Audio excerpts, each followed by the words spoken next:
Saya masih tersambung dengan Bapak Andre Rahardian, Ketua Iluni UI melalui sambungan Skype. Pak Andre masih bisa mendengar suara saya ya? Ya, masih.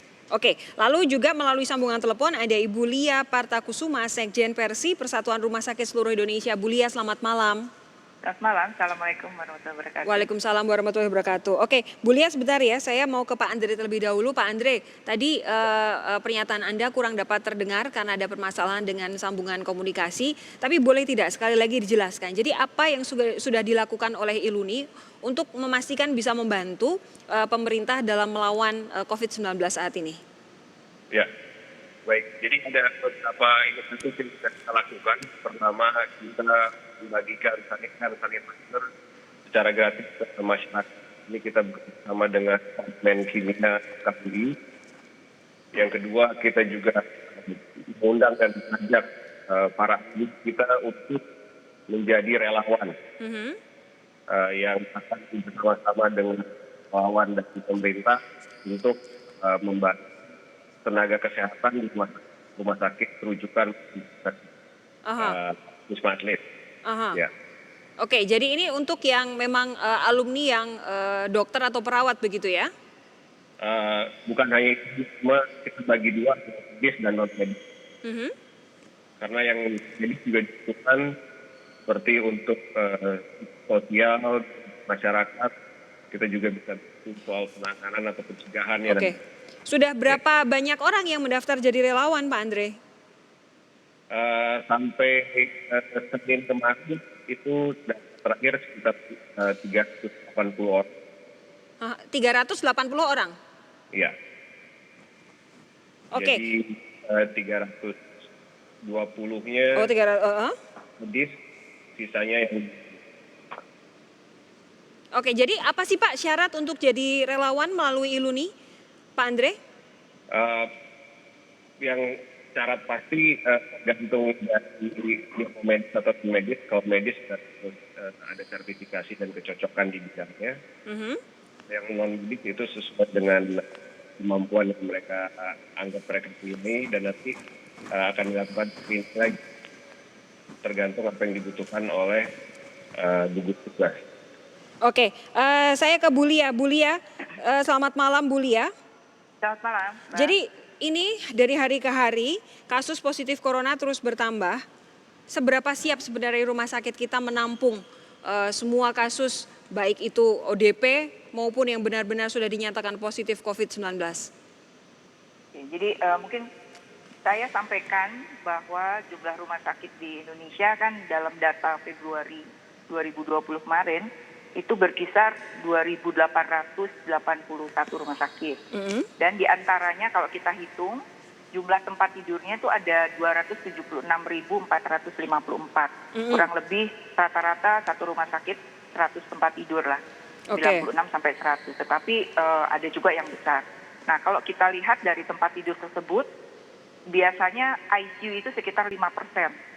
Jadi kalau kita lihat tempat tidur yang perawatan khusus itu kurang lebih sekitar 13.800 yang tersedia saat ini.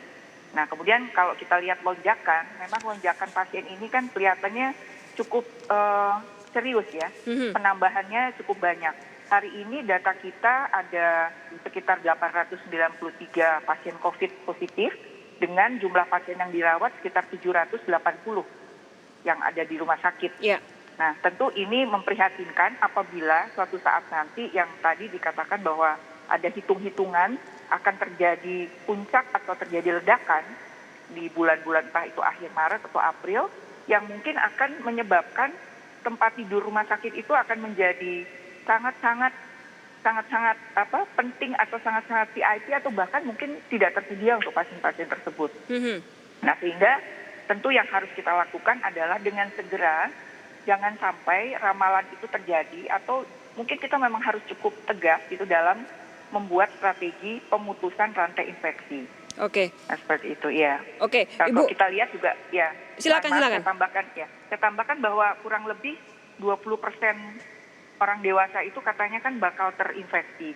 Tapi yang perlu diopname sebetulnya hanya 20% atau bahkan yang perlu ICU atau dirawat hanya 5%. Nah, ini yang mungkin perlu ada satu pemahaman bahwa tidak semua pasien itu perlu dirawat di rumah sakit.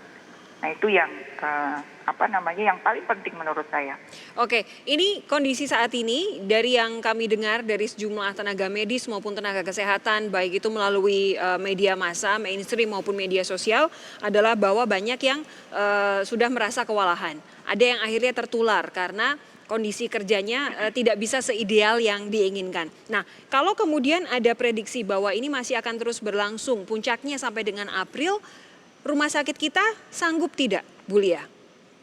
Ya, jadi itu yang saya sampaikan bahwa dengan hitung-hitungan tadi dari jumlah tempat tidur, kalau jumlahnya lebih dari tadi tempat tidur pasien itu 276.000 sekian kan, Betul. bukan hanya untuk pasien COVID, Betul. kan terbatas sekali gitu. Nah ini akan menyebabkan kerugian yang lain, yaitu pasien-pasien yang harusnya dirawat itu menjadi tersingkirkan misalnya. Nah itu juga harus diantisipasi, sehingga kalau terus terang saja kalau saya nyatakan kemungkinan tidak cukup. Nah, tapi masih ada jalan. Yaitu? Artinya, ya saya ada beberapa usul. Yang pertama adalah kita harus menentukan strategi pemutusan rantai infeksi ini per area atau misalnya per provinsi. Contoh dari provinsi yang sudah siap, saya rasa sudah cukup banyak. Jadi yang pertama, kalau orang-orang tersebut secara umum, dia harus menjaga kebersihan diri dan physical distancing. Tapi kalau sudah bergejala, kita harus menentukan persis diagnosa. Ya. Atau artinya kita pastikan mana yang mengidap virusnya, mana yang tidak. Ya. Sehingga kita bisa pilih apakah dia perlu hanya self isolasi, ataukah dia karantina, atau memang dia perlu dirawat. Oke, Nah, yang kedua? Itu penting, ya. Nah, yang kedua, artinya itu untuk orang yang belum sakit ya. Nah, kemudian yang kedua adalah kalau dia pasien. Nah, pasien itu harus dicegah untuk dia tidak menular pasien ke pasien lain atau pasien ke petugas kesehatan atau pasien atau petugas kesehatan ke pengunjung rumah sakit atau fasilitas kesehatan atau bahkan tenaga kesehatan ke keluarganya sendiri. Betul. Nah, itu harus dicegah supaya tidak ada lagi yang saling menularkan. Nah, dengan cara yaitu tadi dengan satu kebersihan diri, artinya dia harus betul-betul mematuhi kaidah pencegahan infeksi dan menggunakan alat pelindung diri. Lalu yang ketiga? Nah, yang ketiga adalah bagaimana sistem informasi terpadu secara elektronik. Kita harus punya panduan yang jelas yang tentu bisa diunggah dengan gampang.